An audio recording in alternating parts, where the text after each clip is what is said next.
ఈరోజు సూర్యాపేట జిల్లా కేంద్రంలోని స్థానిక మున్సిపల్ కార్యాలయంలో ఏర్పాటు చేసిన విలేకరుల సమావేశంలో తెలంగాణ రాష్ట్ర వికలాంగుల సమితి రాష్ట్ర అధ్యక్షులు షేక్ నయీం మాట్లాడుతూ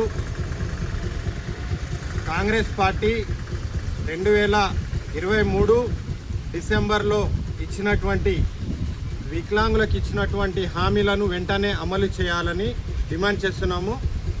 రేవంత్ రెడ్డి గారు ఎన్నికల మేనిఫెస్టోలో ఇచ్చినటువంటి హామీలు వికలాంగులకు 6,000 పెన్షన్ అయితే కానివ్వండి, ఉచిత బస్ పాస్ సౌకర్యం కానివ్వండి, బ్యాక్లాగ్ పోస్టులు కానివ్వండి, ఇంకా రకరకాలవి దివ్యాంగులకు ఇచ్చినటువంటి ప్రతి ఒక్క హామీని వెంటనే అమలు చేయాలని మేము ఈ సందర్భంగా డిమాండ్ చేస్తున్నాము. లేని పక్షంలో రాబోయే రోజుల్లో మేము గతంలో పోయిన నెలలో మేము ఇదే దివ్యాంగుల రాష్ట్ర జేఏసీ పక్షాన మేమందరం వికలాంగులకు ఇచ్చినటువంటి హామీలను అమలు చేయాలంటూ మేము అసెంబ్లీ ముట్టడి చేయడం జరిగింది.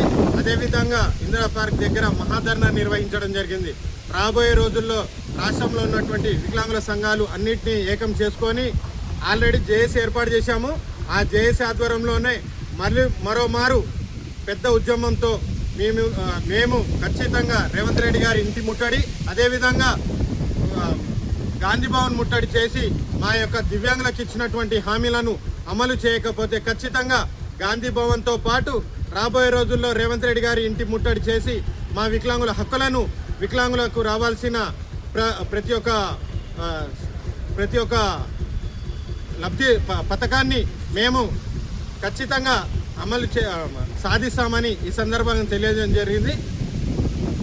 కబడ్డార్ రేవంత్ రెడ్డి గారు, మీరు 2023లో ఈరోజు ఈ నెల డిసెంబర్ 7వ తారీఖున మీరు ఇప్పుడు తీసుకోకండి, డిసెంబర్ 25 తర్వాత తీసుకోండి, 6,000 రూపాయల పెన్షన్ వస్తుంది అని చెప్పేసి 28 నెలల కాలం గడుస్తున్నది.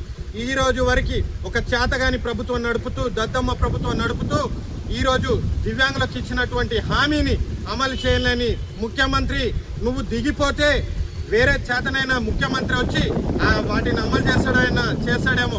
లేని పక్షాన రాబోయే రోజుల్లో వికలాంగుల సంఘాలన్నింటినీ కలుపుకొని రాష్ట్ర వ్యాప్తంగా ఉన్నటువంటి దివ్యాంగుల నాయకులు, రాష్ట్ర వ్యాప్తంగా ఉన్న దివ్యాంగులు, రాష్ట్ర వ్యాప్తంగా ఉన్న వృద్ధుల్ని, రాష్ట్ర వ్యాప్తంగా ఉన్న ఒంటరి మహిళల్ని, రాష్ట్ర వ్యాప్తంగా ఉన్న బీడీ, చేనేత అన్ని కార్మికుల వాళ్ళని మేల్కొల్పి రాబోయే ఎలక్షన్లో మిమ్మల్ని ఖచ్చితంగా గద్దె దింపి మరోమారు కేసీఆర్ ప్రభుత్వాన్ని ఏర్పాటు చేసే విధంగా చూస్తామని ఈ సందర్భంగా నేను రాష్ట్ర అధ్యక్షుని హోదాలో మిమ్మల్ని హెచ్చరించడం జరుగుతుంది. రేవంత్ రెడ్డి గారు,